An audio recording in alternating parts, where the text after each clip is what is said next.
All right, what's up guys? Today we're gonna talk about ball striking. This is a masterclass on how we're gonna improve our ball striking. We're gonna talk about 2 to 3 main things. We'll see what we cover. But what I wanna talk about is we're gonna talk about how to create a consistent strike, meaning that how do we control where we're hitting it on the ground, consistent impact location on the face, so toe, heel, high, low, all that kind of stuff. And then we're gonna talk a little bit about face control, and I'm gonna show you several drills that I like to use to develop those specific things. So what we're gonna do is, first of all, let's talk about those 3 things, kind of give you a brief idea of what, how do we create good impact position, how do we create a consistent strike, and then we'll jump into some drills that are specifically going to help you, and then I'll open it up for Q&A. So here's what we're gonna do. I'm gonna pull up TrackMan here in just a second. We're gonna hit a couple shots, and we're gonna start looking at a couple of TrackMan numbers so you understand a little bit of how contact works and how do we get good contact. So some of the errors that I see a lot of are fat, thin, all sorts of stuff. So you're gonna see on here on the right side, you're gonna see impact location. On the left side, we're gonna use this to see low point. Now low point is where does the bottom of the swing stop, meaning that the club's not going up and it's not going down, it's the very bottom. We're gonna see where the low point is. And you can see the number at the bottom, it says 1.7 after. That was a practice shot I was hitting. So let's hit a couple here. So I'm just gonna make a couple of normal swings for me, and let's see the impact location, let's see where my low point is.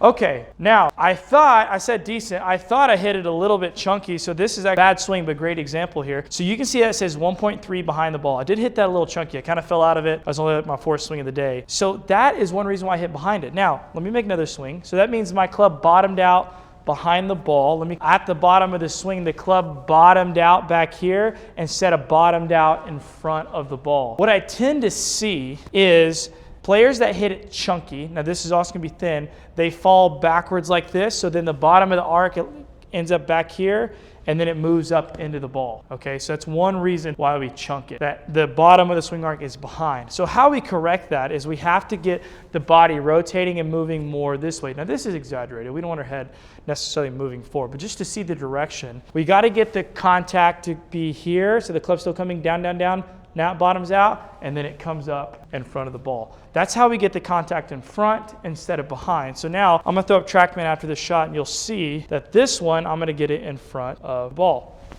That was a lot better strike. So yes, so you can see that was 1.3, I believe it's in inches, after the ball. That was a pretty good strike on the face, because I was moving more forward and toward the target.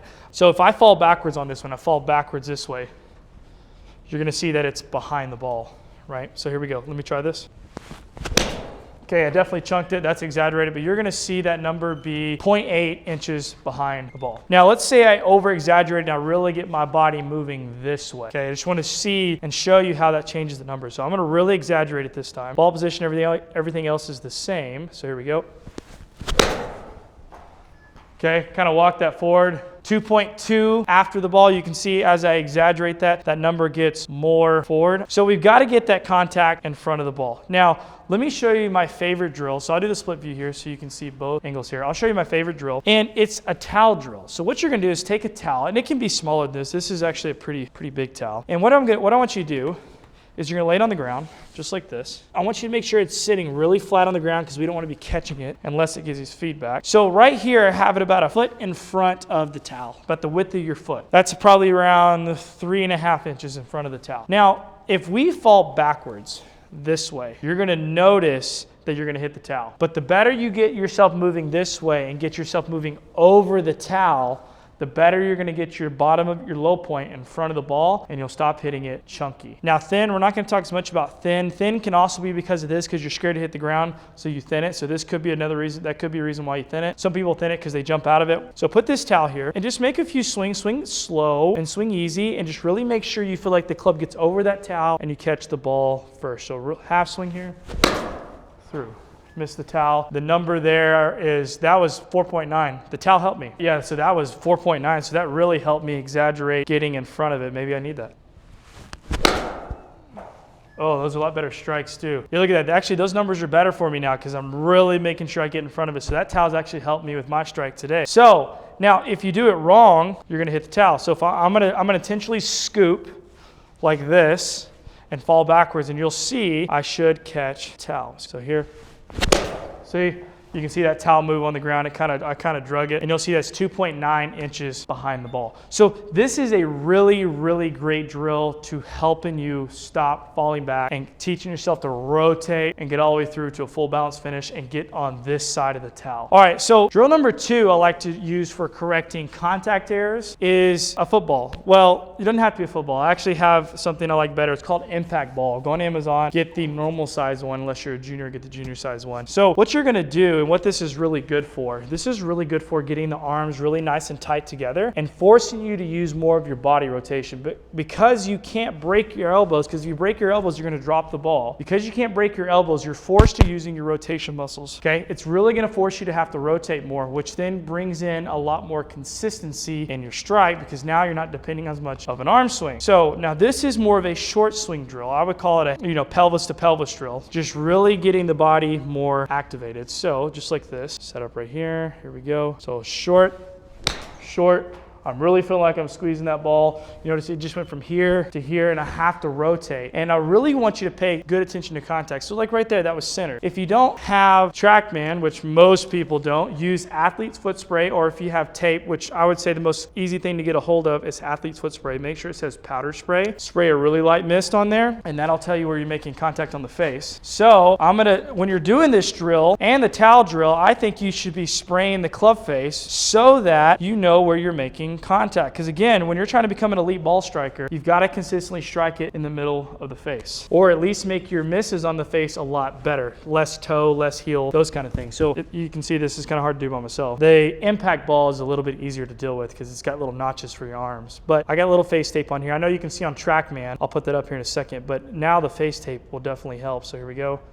Short, short, really making sure I have a lot of rotation coming through. You can see this is a nice straight line. My impact was actually a little toey there. Even TrackMan shows that. And then I'll even show you here. It's a little light, but I'll try to step out of the screen so hopefully that focuses. You can see the contact's a little toey. So I would need to work on that. So as you do these drills, put a lot of focus on consistent strike. Rotate back.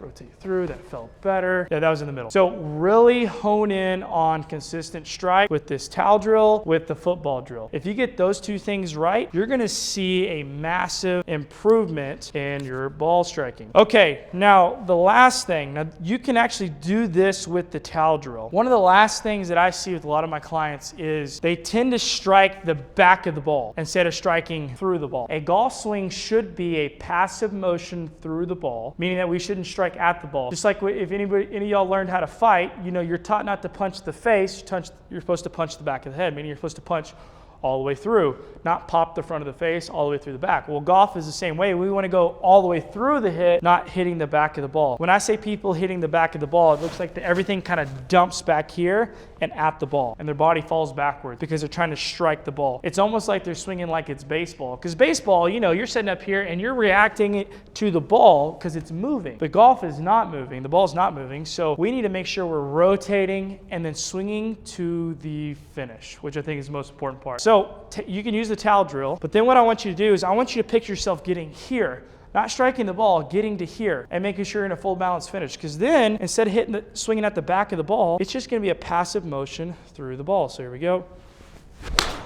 All the way through, full balance finish. Because what I tend to see a lot of, people will lose their balance. They'll look like this. They'll get through here, comes an arm swing, they try to hit the back of the ball, and you'll see these kind of awkward finishes, like the toe doesn't really come up all the way because they're trying to strike the back of the ball instead of swinging all the way through the ball. So put those 3 drills together and continue to work on contact, and I guarantee you will score better. The last thing I want to talk about is a little bit of face control. Now, I don't have necessarily a specific drill for face control. I think all 3 of these drills can help with face control, because listen, when we're creating a golf swing, we're creating a golf swing that controls the club face. Because remember this stat, your club face, where the face is pointed at impact, has a 3 times greater influence on starting direction than club path. Meaning, I don't care if you swing over the top, I don't care if you swing way into out. What controls where the ball starts is where the face is pointed at impact. So when we're trying to create a golf swing, the whole goal is to create a golf swing that can make consistent strike on the ground, consistent strike in the face, and then controlling where the tolerance on how much the face moves in the golf swing, so then when we get into impact, it can return to the same position as consistently as possible. Because if we're opening the club on the backswing, rolling it on the downswing, those kind of things, that's where face control becomes an issue. So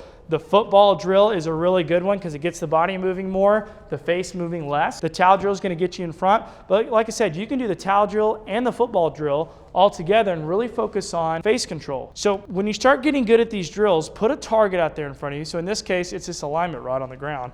And you're going to try to make sure you start the ball at that alignment rod every single time. And you're going to get a lot of control of the club face. So halfway back, halfway through, that was right at it, and really work on honing in that contact. So if you do those things, you're gonna do really good. If you can control impact location on the face, if you can control the low point of your swing, get it in front of the ball, if you can control yourself swinging through the ball and getting to a full balance finish, you will have better contact. That's gonna help you tremendously in your ball striking. It's gonna help you score better. It's gonna help you hit more greens. So I hope you guys enjoyed this video. Please like this video and please subscribe so that you get notifications when I go live again. Besides that, guys, I really enjoyed this video. See you next time.